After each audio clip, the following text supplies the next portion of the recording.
La llamada Operación Eolo, o caso eólico, estalló en Canarias en 2006.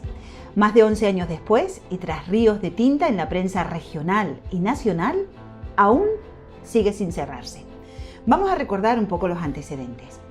En 2004, el Boletín Oficial de Canarias recoge la orden por la que la Consejería de Industria, Comercio y Nuevas Tecnologías del Gobierno de Canarias, dirigida entonces por Luis Soria, miembro del Partido Popular y hermano del exministro José Manuel Soria, convoca un concurso público para la asignación de potencia en la modalidad de instalación de nuevos parques eólicos en las islas.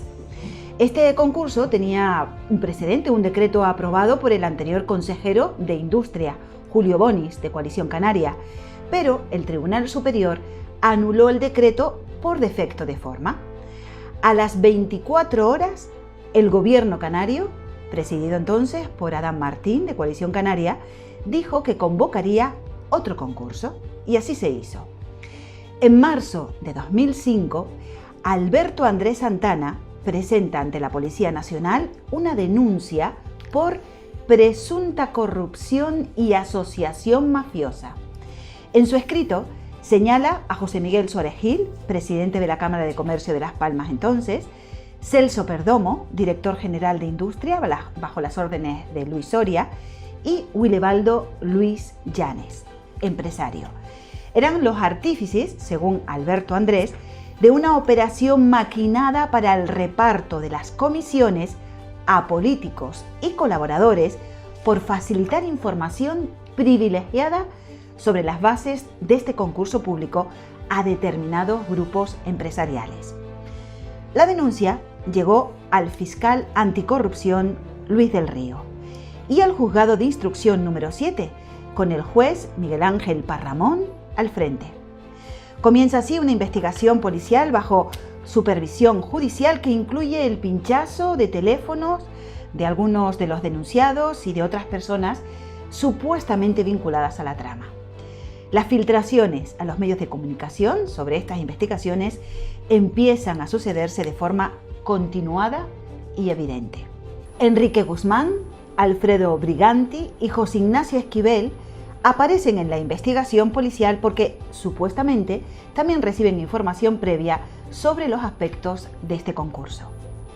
En enero de 2006, la policía entiende que es el momento de pedir a la autoridad judicial la emisión de órdenes de detención y de registros domiciliarios.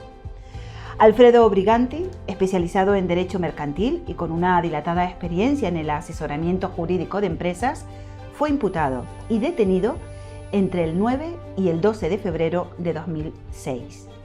Briganti, que en su detención afirma que se sintió secuestrado y tras 11 años de espera sin poder limpiar su nombre, decide escribir una trilogía bajo el nombre de El Carnaval de los Vientos, para explicar su versión y para reivindicar su inocencia, porque, como hemos repetido, 11 años después, este caso sigue sin cerrarse. Y estamos ahora en Madrid, en uno de los despachos de Cuadriga Abogados, con Alfredo Briganti. Alfredo, muchísimas gracias por atender nuestra llamada y por concedernos esta entrevista. Muy buenos días, muchísimas gracias por recibirnos. Gracias a usted, Rosy, por la oportunidad, sinceramente. Bueno, la trilogía El Carnaval de los Vientos, que se escribe para poder dar su versión de los hechos. Versión que no han dejado que usted dé. Vamos a ver, no es mi versión de los hechos. Es una trilogía que versa sobre la realidad de lo ocurrido en el caso eólico. Es decir, no se trata de que yo dé una versión de algo que no existe, sino que yo lo que pretendo es que se sepa realmente la verdad. Y le voy a decir que si me he animado a escribir esta trilogía es precisamente porque los medios de comunicación, la propia justicia y ese Sanedrín mafioso al que yo aludo en el libro, pues no han querido que la verdad se sepa. Y le digo más incluso, es decir, animado por los políticos canarios, me he atrevido a hacer esta trilogía después de estar leyendo y profundizando, pues por ejemplo, en el diario de sesiones del Parlamento de Canarias, donde, como usted bien sabe, se celebró una investigación parlamentaria paralela Y la mera lectura del diario de sesiones pues obliga a pensar en un verdadero contubernio político judicial, ¿no? Y a raíz de ahí me di cuenta que, bueno, que como ciudadano español y como víctima de la corrupción institucional, pues estaba en la obligación de escribir y de dejar constancia de lo que otros no quieren que se sepa realmente, ¿no? ¿Se siente censurado, incluso castigado por la prensa de Canarias, Alfredo? No solo yo creo que el verdadero castigo lo recibe la ciudadanía, porque la prensa o la libertad de información lleva implícito el que se diga la verdad.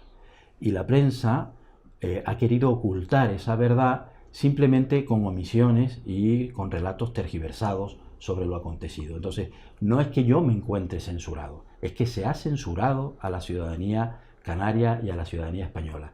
Y yo, como abogado en ejercicio y persona que cree en derechos fundamentales y que cree en la libertad y que cree en la justicia y que cree en una España mejor, pues creo o me he sentido en la obligación de poner de manifiesto algo que acontece y que, por paradójico o increíble que pudiera parecer, es radicalmente cierto. Bueno, al caso eólico se le dio muchísimo bombo y platillo en la prensa regional y también en la nacional, pero lo que era evidente es que se filtraba muchísima información de las investigaciones. ¿Por qué cree que ocurría esto? Bueno, se filtraba información sesgada. Es decir, lo que filtraban era precisamente para establecer una cortina de humo y que nunca se supiera la verdad de lo que acontecía. Esto es de una estrategia muy sublime, realizada por alguien perfectamente preparado al efecto, y que comienza en un momento dado, cuando son descubiertos estas personas que tenían intereses ocultos, pues con una investigación interna en la propia Consejería de Industria, con una investigación. Esta investigación interna lo que consigue es purgar, quitar a los máximos responsables y dejar en entredicho a algunos funcionarios. Después, con una investigación parlamentaria, en paralelo solicitar la nulidad ante el Tribunal Superior de Justicia de Canarias del anterior concurso eólico, del 2004, y la comisión de investigación, y posteriormente ponerlo a dedo en manos de un juez estrella, para que éste haga o culmine la labor y no se sepa nunca quiénes estaban detrás de este contubernio. Lo digo porque usted se ha referido ahora en la entrada de la entrevista, se ha referido a una denuncia presentada en Canarias, pero nadie quiere saber, y yo lo he dicho y nadie quiere darse por enterado, que esa denuncia fue presentada anteriormente en Madrid, en la Audiencia Nacional, que está como diligencias previas en el Juzgado de Instrucción Central número 2 de la Audiencia Nacional, que era contra muchas personas que no son precisamente los tres que fueron denunciados en Canarias, entre los cuales no estaba yo, dicho sea de paso, porque no podía estar, no por otro motivo, y que todo esto se urde estratégicamente montado para que esas otras personas que son políticos, empresarios de cierto postín, pues no salgan. Sí, porque de esa denuncia hecha aquí en Madrid nunca se supo. Ni se quiere saber, pero se sabrá, porque yo la tengo y la sacaré en el momento oportuno, ¿no? Usted incluso denunció al juez Parramón y le acusó también de cohecho y prevaricación sobre las bases de una grabación hecha a un abogado. Vamos a ver, yo denuncié al señor Parramón ante la Fiscalía Provincial y ante la Fiscalía Superior de Canarias y no se me hizo ni caso. Curiosamente fue cuando el señor Parramón se enteró de esa denuncia mía, pues dio un paso adelante en compañía de otra señora que después terminó de política, como no podía ser de otra manera, dio un paso adelante y denunciaron ante la Fiscalía también, o ante la policía. La verdad es que no sé dónde fue la denuncia, no lo recuerdo en este momento. Denunciaron que yo los podía estar persiguiendo. Y como consecuencia de ello se acumularon las denuncias y el Juzgado de Instrucción número 1, que dirigía por entonces el magistrado Puebla, pues abrió unas diligencias previas en las que incluso llegaba a declarar la persona que fue víctima de este amaño, de este enredo, de estas conversaciones, que fue don Jesús González Martín. Llegó a declarar y a poner en evidencia que su abogado estuvo negociando su salida del caso eólico siempre que denunciara a algunas personas, entre las cuales estaba yo, aún mintiendo. Y a todo esto se dedicaba, y yo no sé si se sigue dedicando, el ilustrísimo señor magistrado juez don Miguel Ángel Parramón y Bregolán. Alfredo, un juicio que se inicia con muchas actuaciones nulas de pleno derecho, ¿no? Muchas no, todas. Tiene usted el privilegio hoy de estar en este despacho, que es el momento inicial en el que a mí me detienen sin orden judicial, en el que estoy secuestrado 6 o 7 horas, y digo secuestrado porque al no haber orden judicial yo entiendo que esa práctica policial era ilegal, es nulo de pleno derecho, además, ya no solo por la falta de la orden judicial, sino porque me mandan a los calabozos de Canillas a la espera de transportarme a Canarias para ser recibido por el juez 72 horas después, cuando en Madrid hay más de 100 juzgados que podrían tomarme declaración. Cuando llego a Canarias, lo primero que me dice el juez para derrumbarme, bueno, el día anterior en la policía ya me dice un policía que a la postre resultó ser la persona que hacía las grabaciones telefónicas. Este señor me dice, oiga, usted vive en tal sitio y su hija estudia en tal otro, es decir, ya para presionarme. Cuando yo le digo que no voy a declarar más que en presencia del juez, me dice textualmente, y me va a perdonar la expresión, pero es la expresión de este señor, me dice, la acabas de cagar. Cuando llego a manos del juez, ¿por qué me llama usted a mí hijo de puta? Es decir, unas formas y unas maneras que son impropias, impropias de un país moderno y de un país donde impera la justicia, y claro que me he sentido secuestrado. Y donde parece que también está imperando los jueces estrellas que quieren un poquito de protagonismo. Es el caso de Parramón en este caso. Y dígame una cosa, ¿usted cree que por qué son jueces estrellas? ¿Porque le caen los asuntos estrellas o porque se le estrellan los asuntos? Es decir, este señor Parramón, llegará el tiempo y el tiempo lo dirá, pero este señor Parramón no creo yo que sea un juez idóneo para ostentar la condición que lleva ostentando desde hace tantos años, ¿no? Pero, Alfredo, ¿cuál fue realmente el motivo de esa denuncia contra el juez Parramón que usted hizo? Vamos a ver, yo denuncié a la Fiscalía Superior de Canarias y a la Fiscalía Provincial. Denuncié que el señor Parramón no tenía ninguna prueba, que era persona inocente, que estaba involucrado y que no había nada contra mí, porque no podía haber nada contra mí. Tanto es así que los pinchazos, la orden de pinchazos que se produce contra mi persona o contra mi teléfono, se hace un 18 de enero de 2006 y me detienen el 9 de febrero. ¿Cómo es posible que este señor sea un delincuente para todas las portadas nacionales y telediarios y ha sido pinchado 10 días? Es decir, fue todo un montaje. ¿Y qué denuncio yo? Que Parramón, junto con la señora esta que después se dedicó a política, Victoria Rosell, sí. Y el secretario del Juzgado de Instrucción número 7 de Las Palmas, convocaron al abogado de don Jesús González Martín en el Hotel Río Paras Meloneras para tratar de ver cómo le ofrecían al señor, y le ofrecieron, no tratar de ver, le ofrecieron a don Jesús González Martín, declara contra Perdomo que queremos su cabeza en bandeja de plata, mira a ver si consigues algo contra Brigante y te sacamos de esta. Es decir, y eso está absolutamente grabado. Y además le dicen al abogado del señor González Martín, le dice, mira, esto está hablado ya con Luis del Río, que era el fiscal de la corrupción entonces, ¿no? Esto ya está pactado con Luis del Río. Pasa a testigo y todo eso está grabado. Entonces yo informo de esa situación a la Fiscalía y la Fiscalía hace caso omiso. Solo cuando el señor Parramón dice, oye, que este tío me ha estado persiguiendo, es cuando lo mandan al juzgado de instrucción número 1. Pero ahí no queda el tema. Cuando yo estoy en el juzgado de instrucción número 1 y les digo que por favor pidan a la Audiencia Nacional, Juzgado Central de Instrucción número 2, Juzgado de Instrucción número 2 Central de Madrid, que pidan la verdadera denuncia, porque ahí salen todos los nombres, entonces cogen y archivan el caso fulminantemente. Es decir, no quieren, y hay un Sanedrín mafioso que ha dispuesto que este juicio no se celebre, porque si se celebra este juicio salen todos ellos a la luz pública, y por eso llevamos, usted dice 11 años, yo digo 11 años y 6 meses, y barrunto que cumpliré 60 años, que faltan todavía 7, y seguiré yo todavía sometido a este calvario por culpa de unos cuantos impostores y delincuentes, porque los verdaderos delincuentes son ellos. Alfredo, acaba de comentar, acaba de nombrar a Luis del Río, fiscal anticorrupción en Canarias. Usted lo nombra como fiscal de la corrupción. ¿Cree que Luis del Río también se puso a dedo para maniobrar en este caso? Esto no lo digo yo. Esto lo dijo el señor Astarloa, que era parlamentario del Partido Popular, en una comisión de investigación que hubo en el Parlamento Nacional. Don Luis del Río no reunía las condiciones. De hecho, quien había pasado los cursos para ser el fiscal anticorrupción era el señor García Panasco, y a don Luis del Río le saltan 800 puestos en el escalafón para que pueda ser fiscal de la corrupción en Canarias. Y digo de la corrupción porque cuando se nombra esta delegación especial de la Fiscalía en Canarias es cuando emergen algunos casos que después han quedado en casi nada o en nada. Me estoy refiriendo al caso eólico, me estoy refiriendo al caso turismo, me estoy refiriendo al caso Faicán, después el Góndola, y desde que llegó este señor evidentemente ha sido un verdadero desastre.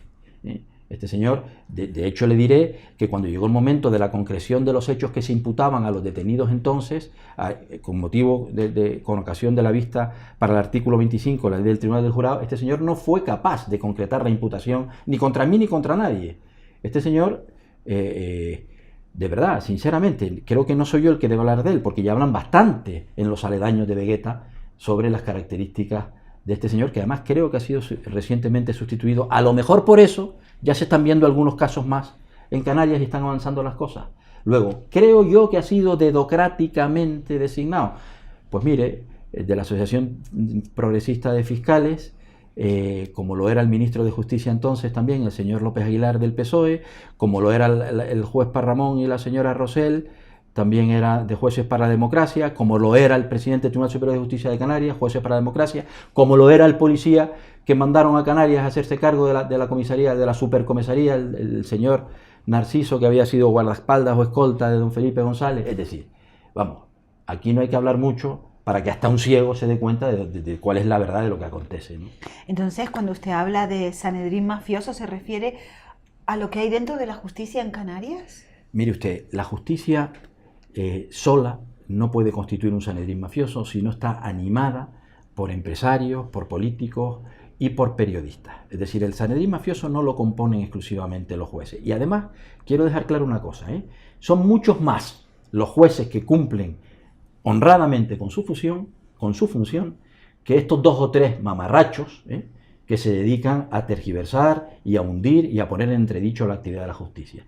Efectivamente, en el Sanedrín mafioso hay 2 o 3 jueces que además fueron portada del País, del periódico El País. Es decir, y lo tenía aquí para dárselo a usted, porque evidentemente lo que se consigue o estas cosas se hacen pues premiándolos, dándole después medallas pensionadas, ascendiéndolos, dándole posteriormente al señor Parramón, que entonces era juez de instrucción número 7 de Las Palmas, la presidencia de la sala primera de la audiencia provincial, que es la que reparte los casos, la que tiene el turno de reparto. Es decir, esto es de una añagaza continua que si no se habla es porque hay mucho ciego o mucho miedo.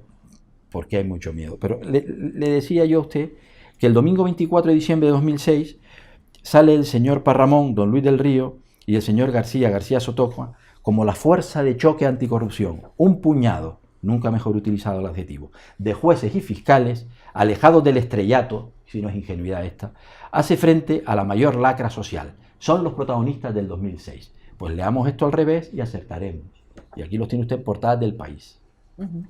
Entonces, usted afirma que alrededor de este caso, del caso eólico, bueno, las detenciones del 2006 fueron una auténtica pantomima, un circo para ocultar a los verdaderos corruptos, a los verdaderos culpables del caso. Mire, la verdad se ve, no se escucha. El que yo lo afirme sirve de poco. Yo invitaría a la ciudadanía y a todas las personas que tengan un espíritu crítico a observar, a analizar, y si no son capaces porque les falta información, que vengan por este despacho, que podemos hacer unos seminarios magníficos y yo les demostraré lo que es la perversión del sistema. Usted ha repetido más de una vez que la trama eólica se va a recordar por su profunda connotación política y que los 3 partidos mayoritarios que gobiernan en las islas desde siempre, desde la entrada de la democracia, han estado metidos en este caso. Mire, Rosy, para esto repito el diario de sesiones del Parlamento de Canarias. Le voy a leer a usted 4 párrafos y usted me va a decir a mí, hombre, blanco y en botella leche. El señor Hernández Espínola, que entonces era portavoz del Partido Socialista en Canarias, dice: ustedes son maestros en el uso y en el abuso de la mentira y la difamación, le dice el señor Hernández Espínola al señor Soria. Continúa diciendo: los acuerdos y pactos entre los partidos que han gobernado Canarias en los últimos 10 años, Coalición Canaria y Partido Popular, se impusieron en anteriores legislaturas al esclarecimiento de la verdad y a las exigencias de las responsabilidades políticas. Es decir, el señor Hernández Espínola le está diciendo claramente al señor Soria que incluso 10 años antes del 2006 todo era un montaje. Pero es que el señor Soria, dentro de aquellas jornadas parlamentarias de pantomima, dice: estoy seguro de que una parte de la opinión pública en Canarias tiene dudas respecto a lo que realmente ocurrió en torno al nunca adjudicado concurso eólico, y si realmente hubo o no anomalías o ilegalidades en torno al mismo. Estamos convencidos de que una gran parte de la opinión pública canaria, no digo toda, pero sí una gran parte, sabe a estas alturas lo que no ha ocurrido. No solo se quiere que se aclare lo que ha ocurrido, sino también que se conozca y se sepa lo que no ha ocurrido. De ahí la imperiosa necesidad de la teoría de la trama, porque sencillamente, señorías, sin trama no hay Mesías. Y todo esto en las vísperas de unas elecciones autonómicas en las que se había dispuesto derrocar a don Adán Martín, que gobernara don Juan Fernando López Aguilar, y entre ellos, entre esos tres partidos, Adán Martín, Juan Fernando López Aguilar y el señor Soria, urdieron una trama para despistar. Y había unos pactos ocultos. Y le voy a decir una cosa. Si las paredes del Herreño, bar en los aledaños de Vegueta, si las paredes de los Limoneros en Tenerife, y si las paredes del Café Don Manuel en La Palma hablaran, estos señores estarían, bueno, yo no sé si detenidos, estarían probablemente en la cárcel después, en la calle después de tantos años, pero hubiesen pasado la desagradable tesitura que tuve que pasar yo durante 72 horas. Pero no solo ellos, el presidente del Tribunal Superior de Justicia de Canarias, algunos magistrados de Canarias, algunos fiscales de Canarias, algunos políticos de Canarias. No le voy a hablar ahora del diputado del Está Común. hablando de gente muy poderosa, Alfredo, por eso tuvieron que maquinar entonces. Hombre, el sentido común así lo dice, ¿no? Así lo dice. Además, usted también ha afirmado que el caso eólico es un asunto de libro que afectaba políticamente a los Sorias y que los hermanos Sorias también movieron sus propios hilos para tapar sus responsabilidades. No se puede hablar solo de los señores Soria porque sería quedarse a medio camino. Sí. Todos ellos saben lo que han hecho. Y si yo quiero que este caso resplandezca, o que la verdad, resplandezca y este caso o este juicio se celebre, es precisamente para que se sepa la verdad. Es decir, yo puedo aceptar debilidades en cualquier ser humano. Lo que no puedo aceptar son mentiras institucionales. Precisamente porque juré cumplir y hacer cumplir la Constitución y el ordenamiento jurídico. Entonces estos señores han chocado, han picado un hueso. Y o ellos o yo. Así de claro. Pero son 11 años y medio de silencio en este caso. Y si me cuesta 22, ¿qué más da si la misión lo lleva implícito, si la misión lo merece?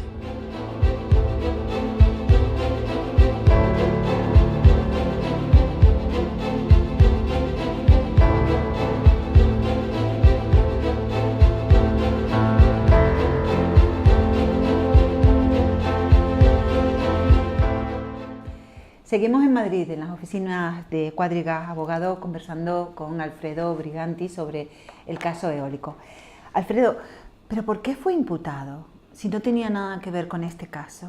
¿Qué fue? ¿Por qué le imputaron a usted? Vamos a ver, yo era secretario del Consejo de Administración, pero que nunca se celebró un consejo. Es decir, yo era secretario de un grupo tecnológico en la península que quiso presentarse al concurso eólico. Constituyó una sociedad que era promotora de recursos eólicos y me nombraron secretario, pero yo le puedo decir a usted que no se celebró ni una sola reunión de esa sociedad, ¿no? Y me imputan en el caso eólico porque el vicepresidente del Consejo de Administración de esta sociedad, que era don Javier Esquivel, don José Ignacio Esquivel, era hermano de don Javier Esquivel. A la postre, ese señor, empresario conocido en Canarias, y que le tenía arrendada la casa al señor Soria, ¿no? Caso Chalé, el caso Chalé famoso. Y parece ser que en el caso Megaturbinas aparecía este señor y aparecía el señor Soria, y al final hicieron ahí un mejunje para cambiar un hermano por otro, y por supuesto encontraron a un abogado canario afincado en Madrid, al que además le endilgaron la condición de empresario para poder justificar cómo me habían pinchado durante 10 días, porque a un abogado, cuando habla con su cliente, pues sus conversaciones son confidenciales, no pueden ser Pero sus teléfonos fueron pinchados, porque usted es abogado, no pueden pincharle los abogados. Vale, pero fue pinchado del 18 de enero del año 2006 al 9 de febrero, o al 12 de febrero, ya yo no sé cuándo levantaron los pinchazos del año 2006, es decir, durante 15 días. Entonces, ¿por qué me imputaron?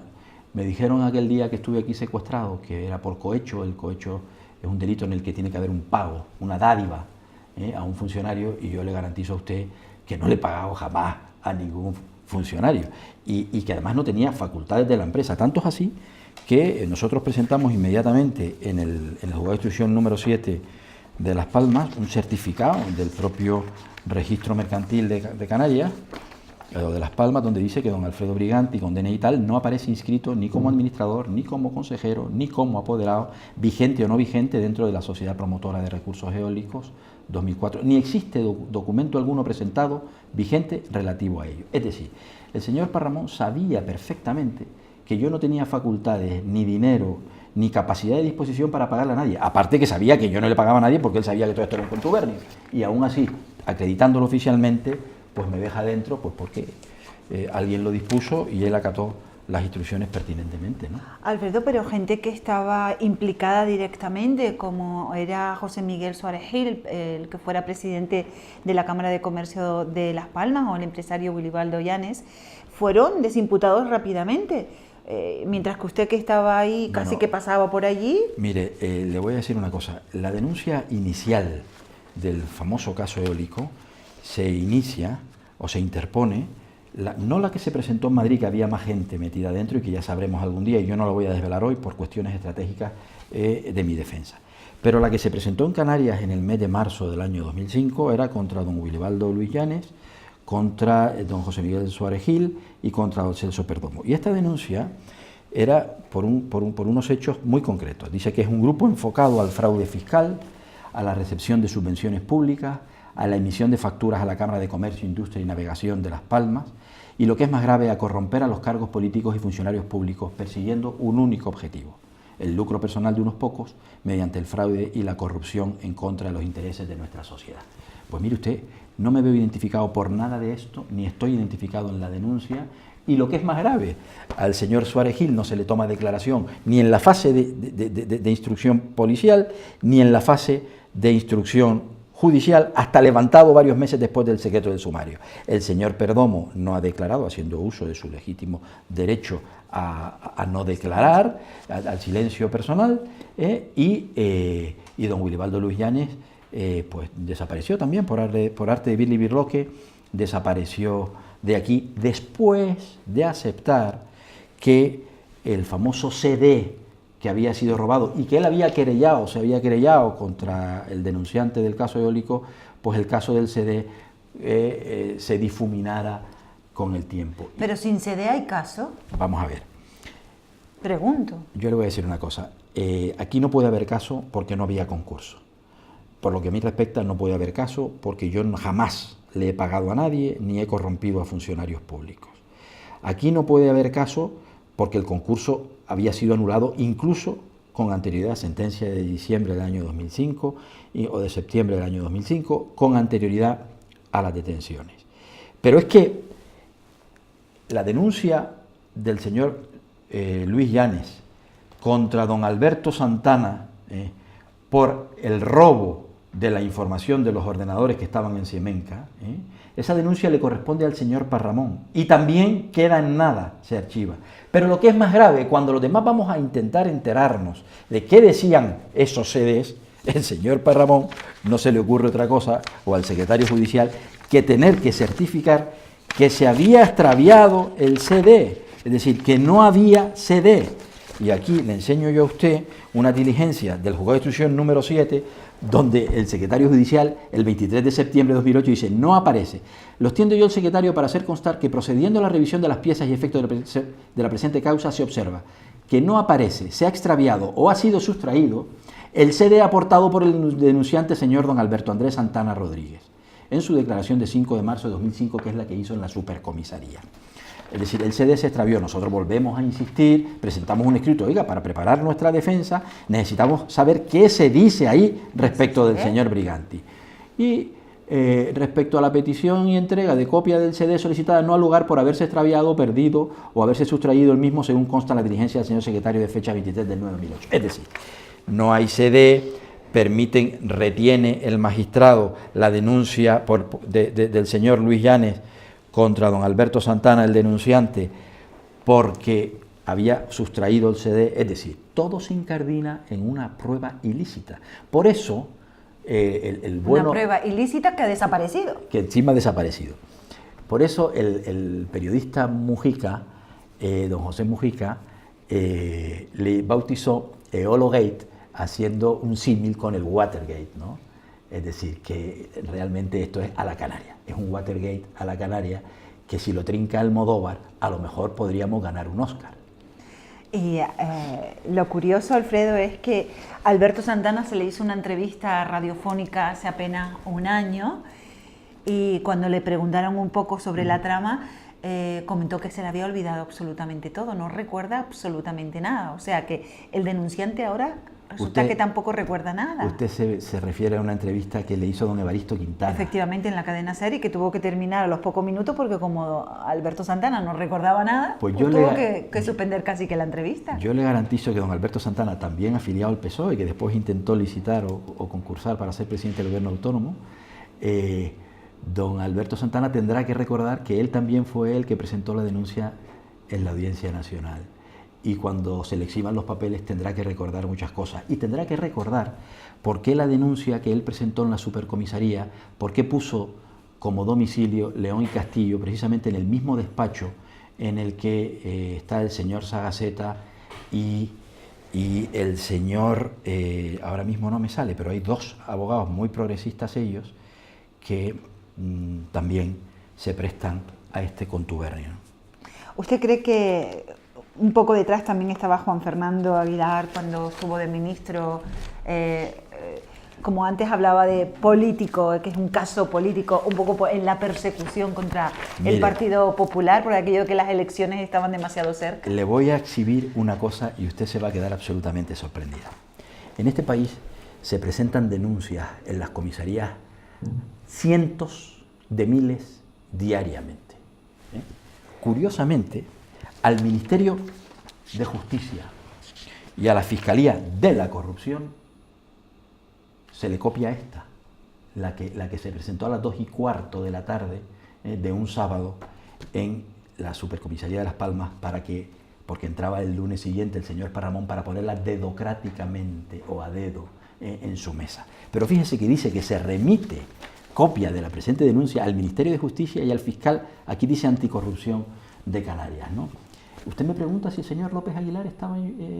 Mire, el señor López Aguilar, que lo conozco yo del colegio, está enterado de todo aquello que le interesa, y esto le importaba mucho, por no decirle a usted muchísimo.